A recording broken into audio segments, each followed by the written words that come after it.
Mana qaranglar. Mana yer bag'arlagan temir tikan. Agarda eng zo'ri tomiri buyrakni toshini ko'zini o'yadi.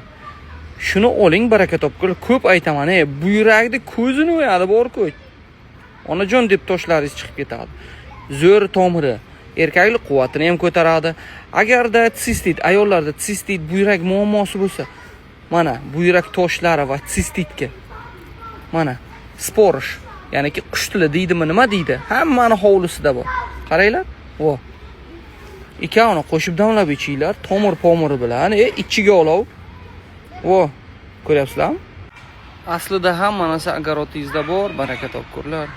Buyrak muammosi, buyrak shamollasa, pielonefrit bo'lsa ham, tosh-posh, qum tuzlari bo'lsa-da, achoklaringiz ko'payib ketayotgan bo'lsa, erkaklik quvvatingiz tushib ketayotgan bo'lsa, voy iching, baraka topkurlar. Erkaklik quvvatiga svejisini oling, mana uni yer bag'irlagan temir tikonni. Svejisini olingda, ana undan misorobkani o'tkazib sokini chiqaring yoki tuying biron narsa bilan sokini chiqaring. 100 grammini olingda, keyin quyoshga qo'yib qo'ying. Sal parlanadi, sal kamayadi. Bug'i chiqadi, Eng zo'ri buni ana o'sha erkaklik quvvati uchun mana tikani. Tushundingizmi? Undan keyin bir 100 grammni qo'yib qo'ydingizmi? Bir 70 grammlar bo'lib qoldi.